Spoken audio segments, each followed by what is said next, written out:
Merci de nous retrouver sur Burkina Info pour le journal. L'actualité en titre. Depuis quelques jours déjà, l'ensemble des candidats aux examens du BEPC, du BEP et du CAP connaissent leur sort. Dans l'ensemble, les résultats sont acceptables, même si des insuffisances sont à noter. Le point de presse du gouvernement dans ce journal. La centrale de Zaktouli, première centrale photovoltaïque du Burkina, a vu ses travaux lancés en cette matinée. À terme, elle devrait fournir environ 50 gigawatts par an au réseau électrique. Certains journalistes ont vu leur capacité renforcée dans le domaine de la lutte contre le VIH-Sida. Le détail du forum des acteurs médiatiques, c'est dans quelques instants. Bonsoir et bienvenue.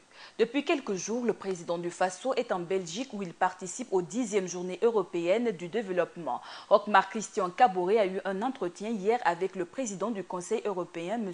Donald Tusk, au siège de l'institution européenne. Ils ont discuté des sujets relatifs au partenariat entre le Conseil européen et le Burkina Faso. À cette rencontre, Donald Tusk a été informé de la tenue prochaine d'une table ronde des partenaires techniques et financiers du Burkina pour appuyer le Programme national de développement économique et social PNDS dans sa mise en œuvre. Marc Christian Kaboré s'est entretenu également avec Isabella Loïva, ministre suédoise pour le développement et le climat, peu avant la cérémonie officielle d'ouverture. Entre autres questions abordées, la coopération bilatérale entre les deux pays et les perspectives de son renforcement. Rappelons que la Suède fait partie des pays partenaires avec lesquels le Burkina entretient de bonnes relations de coopération. Au niveau national, le ministre de l'Éducation nationale et de l'alphabétisation a fait un point de l'organisation des examens du BEPC, du BEP et du CAP. Le taux de succès du BEPC est de 29,41%, un taux relativement faible avec une tendance baissière de 9,8 points. Pour ces examens, de nombreuses difficultés ont été enregistrées, dont le manque de feuilles de composition et des cas de fraude avérés et des tentatives de fraude. Le point de presse du gouvernement avec Mamadi Ouedraogo. Traditionnel point de presse du gouvernement ce jeudi 16 juin 2016. Le ministre de l'Éducation nationale et de l'alphabétisation a saisi l'occasion pour faire le point du déroulement des examens du BEPC, des CAP et des BEP commerciaux.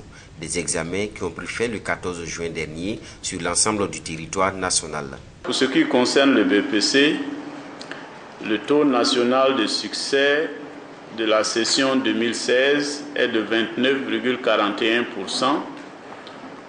en tendance baissière de 9,8 points par rapport à 2015. Au niveau des CAP et BEP commerciaux, les résultats sont meilleurs et se présentent comme suit. CAP commerciaux, 69,53% de taux de succès contre 28,9% en 2015. BEP commerciaux, 60,19% contre 45,7% en 2015. Pour les CAP industriels, les épreuves pratiques sont toujours en cours et prennent fin le 30 juin prochain. Si dans l'ensemble, le bilan du déroulement de l'ensemble des examens est jugé satisfaisant, le processus, lui, a connu toutefois des difficultés. Nous avons aussi connu des difficultés d'insuffisance de feuilles de composition dans les jurys, notamment de la ville de Ouagadougou, en début d'épreuve. On a pu noter aussi quelques cas de fraude avérés et de tentatives de fraude, notamment de consultation de documents non autorisés. Autre difficulté soulignée, la crise dans la région des Cascades, consécutive au bras de fer entre la Fédération des syndicats nationaux des travailleurs de l'éducation et de la recherche FSINTER et l'administration locale. Le ministre reconnaît qu'il y a eu déficit de communication et invite les deux enseignants, Younaba Djibril et Zongo Jean, à adresser à qui de droit les demandes d'explications sollicitées et à rejoindre leurs postes d'affectation respectifs dans les plus brefs délais. Le ministère de la Femme, de la Solidarité nationale et de la Famille a tenu une conférence de presse pour faire le point des différentes mesures prises à l'endroit des familles des victimes de l'insurrection populaire et du putsch. Le détail avec Tatena Tapsaba. Le ministère de la Femme, de la Solidarité nationale et de la Famille a organisé une conférence de presse ce 16 juin 2016. Objectif, faire le point des actions menées par le ministère à l'endroit des victimes de l'insurrection populaire et du coup d'État manqué, mais aussi donner des précisions sur l'état des relations entre eux et les associations des victimes. Et je suis étonné, comme vous, à travers la presse, d'entendre qu'il n'y a pas de communication. Mais nous, techniquement, en tout cas, on n'a jamais eu de difficulté à échanger, soit directement avec les familles, soit à travers les organisations fêtières, si cela est nécessaire. Mais ce qu'il faut retenir, c'est l'union des familles des martyrs qui, véritablement, à travers la presse, que nous entendons certaines déclarations sur les 4 associations que nous connaissons.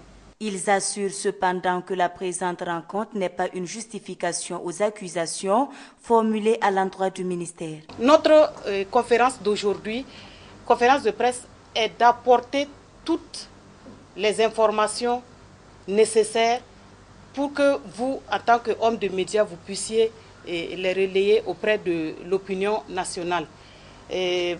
Par voie de presse, des accusations assez graves ont été portées contre ce ministère-là et nous devions vraiment de vous donner les informations qui vous permettent de comprendre qu'il s'agit parfois et souvent, sinon toujours, d'allégations et qu'il n'y a vraiment pas quelque chose à cacher au niveau du ministère en charge de la solidarité. Il existe des victimes non encore identifiées et le ministère de la Solidarité nationale assure avoir mené des enquêtes et pris aussi toutes les dispositions pour leur prise en charge. L'ambassadeur du Royaume de Danemark, Bo Jensen, au Burkina et le ministre de l'Eau et de l'Assainissement, Ambroise Ouedraogo, ont paraphé 2 accords bilatéraux d'une valeur de 24 milliards de francs CFA. L'objectif recherché est d'aider le Burkina à financer des projets à l'horizon 2016-2020 portés sur la gestion intégrée des ressources en eau et l'assainissement. Cheikh Omar Pandaogo. De longues minutes pour parapher des documents pour ensuite les échanger. Ce sont 2 accords bilatéraux qui sont signés ce 16 juin entre le Royaume du Danemark et le Burkina Faso en matière d'eau et d'assainissement et en termes de gestion intégrée des ressources en eau. À travers ces accords bilatéraux, le Danemark contribue sous forme de dons et sur une période de 4 ans et demi avec un montant de 16,3 milliards de francs CFA pour l'eau potable et 8 milliards de francs CFA pour la gestion intégrée des ressources d'eau. Un financement qui se veut être la suite d'une coopération existante entre ces 2 pays depuis 2 décennies et le parachèvement de 3 années d'études communes. Et le moins que l'on puisse dire, c'est que ces avantages sont multiples. D'abord, c'est une continuité de l'appui du Royaume du Danemark au secteur de l'eau, comme je l'ai dit tout à l'heure, qui a commencé depuis les années 95-96 et avant, et qui a contribué à l'écriture de la GIE et de la notion d'accès équitable à l'eau dans notre pays. Le deuxième aspect, c'est l'appui financier et technique. C'est aussi un financement et un appui structurel à la gestion intégrée des ressources en eau. C'est aussi la préservation de la qualité et de la quantité de l'eau dans notre pays. Ces accords viennent prolonger l'appui du Royaume du Danemark dans le secteur de l'eau pour la période 2016-2020. Ils devront permettre à terme la réalisation de la politique sectorielle du gouvernement burkinabé. Une avancée non des moindres est en train d'être accomplie au Burkina Faso dans le domaine de la couverture énergétique. Ce matin, les travaux de la première centrale photovoltaïque du Burkina ont été lancés par le ministre de l'Énergie, des Mines et des Carrières, Alpha Oumar Dissa. Cette centrale de Zaktouli de 33 MW devrait à terme fournir environ 55 gigawatts l'année. Le financement du projet s'élève à plus de 40 milliards de francs CFA. Samakassile Traoré. C'est pour répondre aux soucis d'énergie et surtout pour réduire les délestages que les autorités burkinabées ont procédé le jeudi 16 mai 2016 au lancement des travaux de la première centrale solaire photovoltaïque. Pour le ministre de l'Énergie, des Mines et des Carrières, cette centrale respectera l'environnement grâce au mix énergétique. La centrale solaire photovoltaïque de Zaktouli, première du genre au Burkina Faso en termes de puissance, vient nous réconforter dans l'idée que nous sommes sur le bon chemin. Il faut la rendre disponible et accessible aux ménages et aux industries dans des conditions qui respectent l'environnement. Cela est possible en intégrant à la fois à la fois 3 facteurs clés, à savoir le mix énergétique, la mutualisation de l'énergie et la prise en compte de l'environnement dans la production de son exploitation. La centrale solaire photovoltaïque est un premier pas pour le Burkina vers l'énergie solaire, selon le directeur général de la Société nationale d'électricité du Burkina, Sonabel. Cette centrale va nous permettre, et c'est ça qui est plus important, de faire le premier pas vers l'énergie solaire. Et ce premier pas va constituer même un grand bond vers l'indépendance énergétique, parce que le jour que nous allons utiliser le soleil pour satisfaire nos besoins, nous serons indépendants énergétiquement. Et ça, c'est très important par rapport à tout le reste.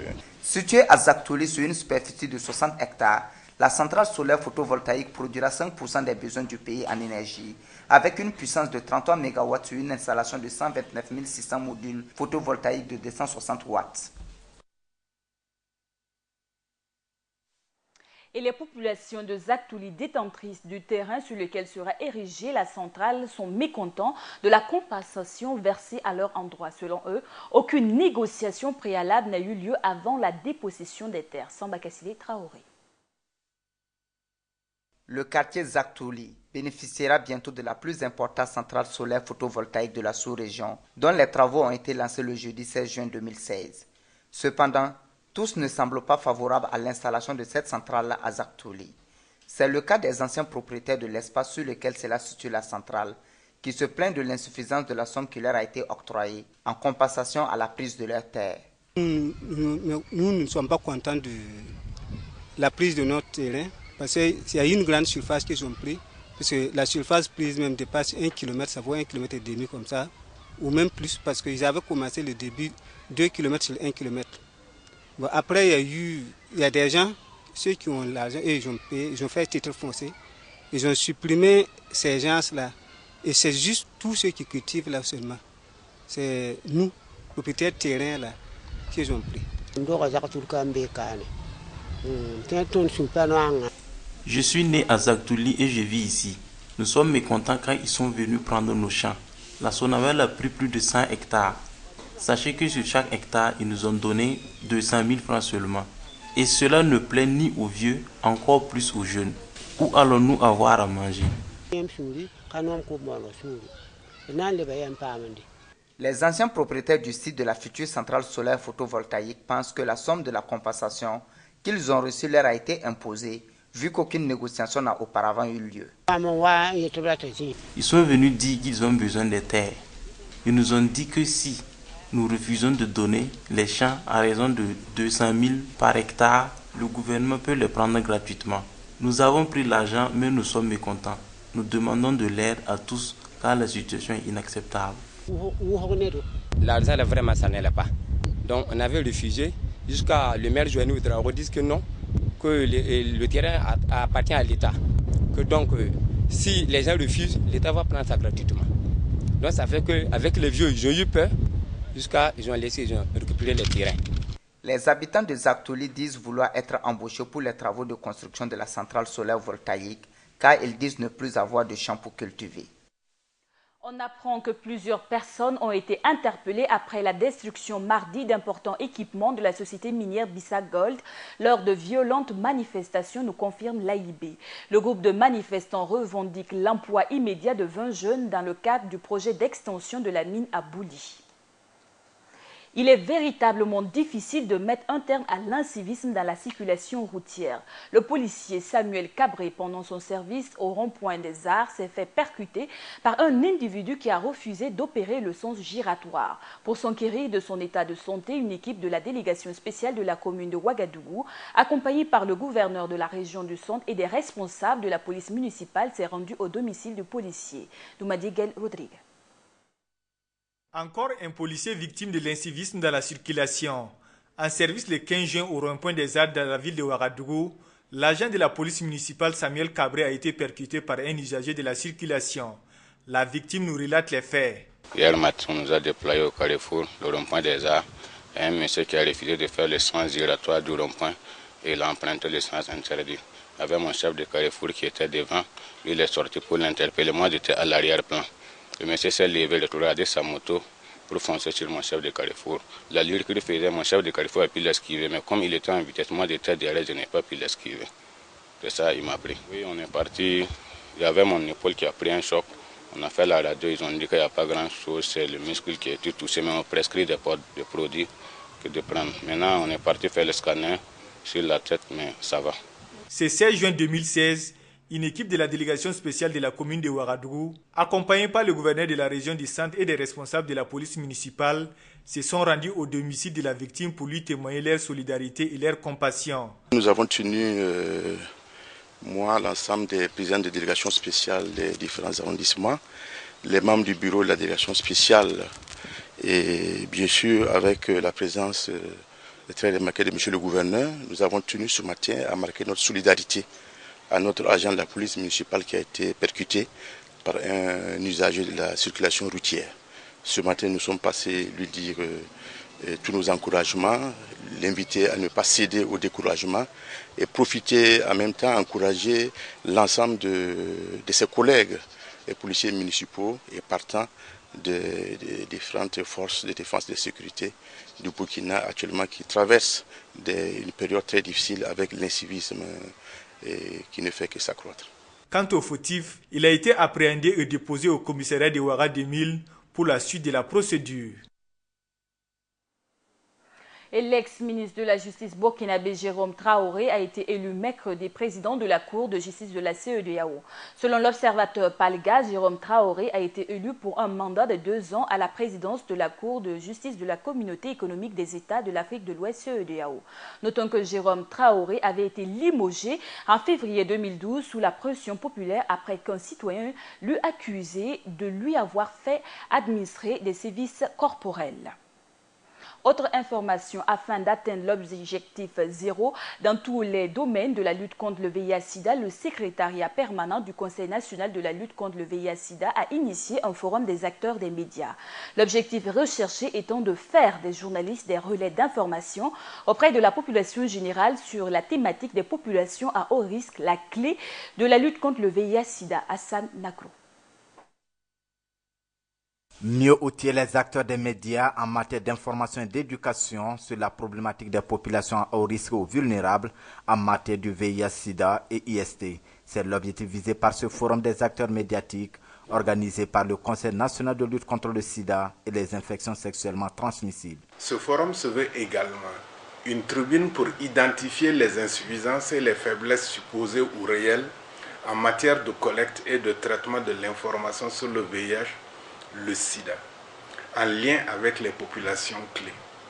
Il s'agira donc, au cours de vos travaux, non seulement de magnifier les bonnes pratiques, de tirer les leçons susceptibles de les consolider, mais aussi et surtout de mettre à nu les défis qui se posent en termes de collecte et de traitement de l'information sur les populations clés. Informer, éduquer la population, mais aussi faire du Burkina Faso un pays de zéro discrimination, zéro stigmatisation, zéro décès lié au VIH.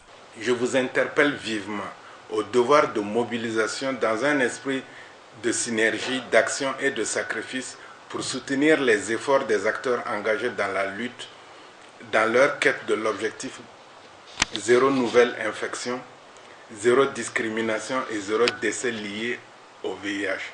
Cet objectif, vous en conviendrez, ne saurait être atteint en laissant les populations clés sur le bas-côté de la lutte. Au cours de cette journée, ces hommes de médias vont aborder la question de la capitalisation des efforts entrepris par les journalistes dans le secteur de la lutte contre le VIH-Sida à travers un rappel des progrès accomplis avec les acteurs médiatiques dans le cadre du projet Pacte VIH, mais aussi dégager les stratégies pour consolider ces acquis engrangés.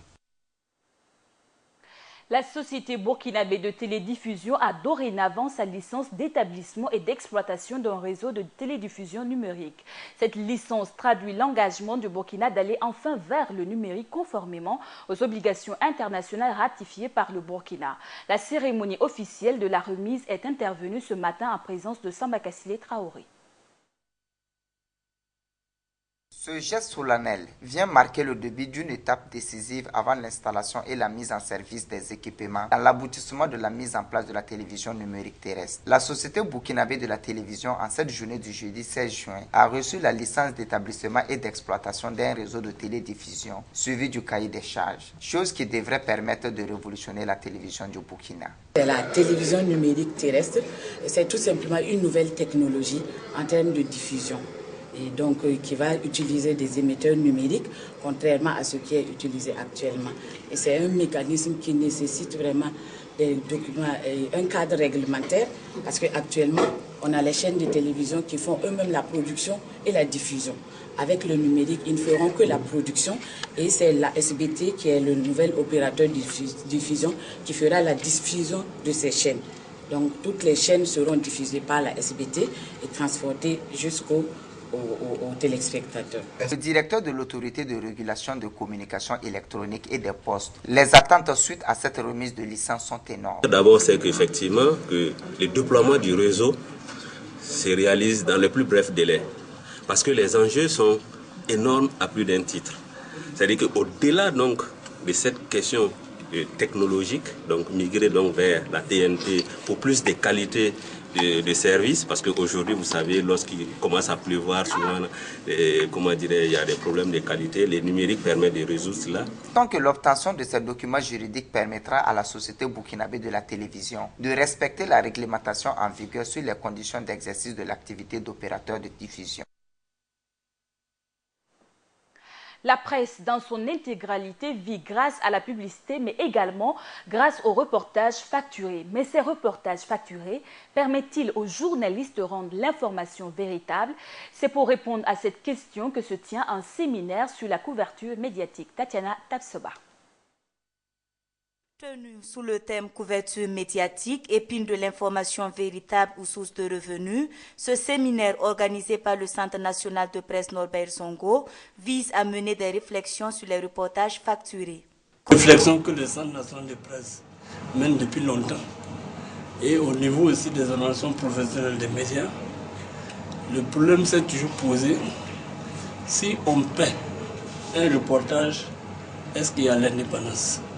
Est-ce que ça permet aux journalistes d'avoir un œil critique sur l'activité qu'il a été couvrir?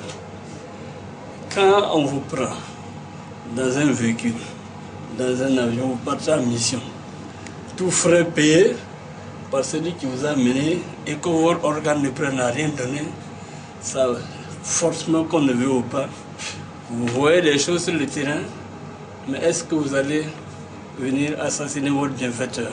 Considérant que les reportages facturés ne permettent pas aux journalistes de distiller l'information réelle, le centre de presse Norbert Zongo compte trouver des solutions pour faire face à ce problème. Nous allons poser au moins les bases, réfléchir avec les patrons de presse et voir comment faire pour se sortir de ça afin qu'il y ait effectivement l'indépendance des médias. Et ça facilite les tâches aux journalistes afin qu'ils fassent leur travail et quand ils finissent de faire un reportage, il est satisfait de ce qu'il a fait parce qu'il est convaincu qu'il a fait un véritable travail professionnel. Il faut noter que la problématique de la facture systématique des reportages se pose depuis plus d'une décennie et demeure une préoccupation de premier ordre pour l'ensemble des acteurs des médias. Parlons à présent de football. 2 équipes pour un seul trophée, la Coupe du Faso.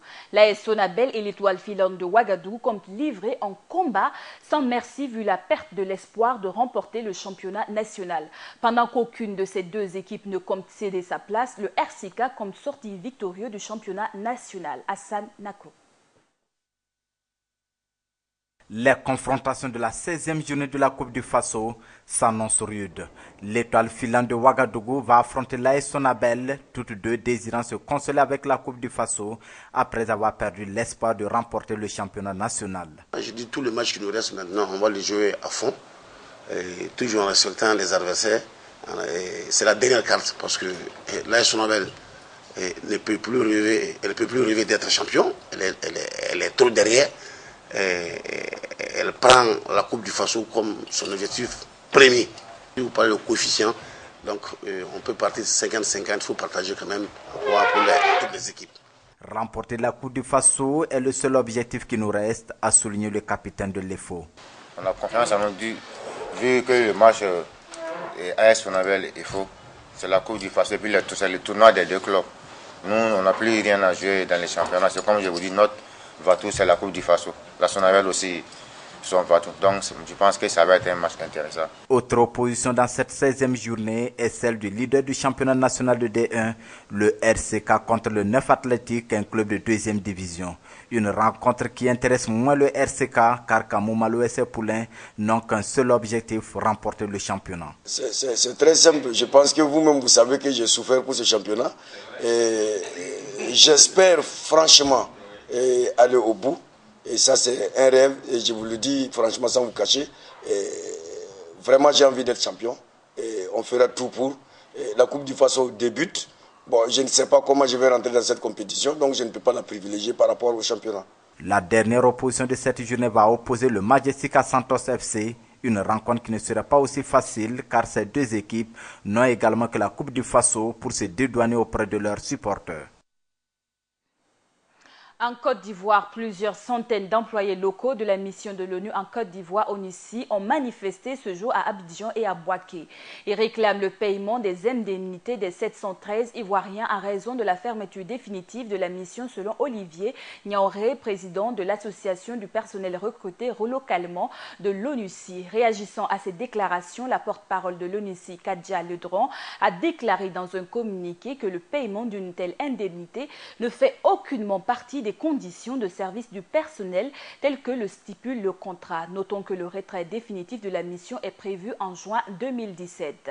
L'une des deux précieuses boîtes noires de l'Airbus A320 d'Egypte Air qui s'est abîmée en mer il y a près d'un mois a été retrouvée. L'Airbus A320 reliant Paris au Caire s'est abîmé le 19 mai avec 66 passagers après avoir soudainement disparu des écrans radars pour des raisons encore indéterminé. Et c'est avec cette information que prend fin le journal du 20h sur la chaîne Burkina Info. Excellente suite des programmes.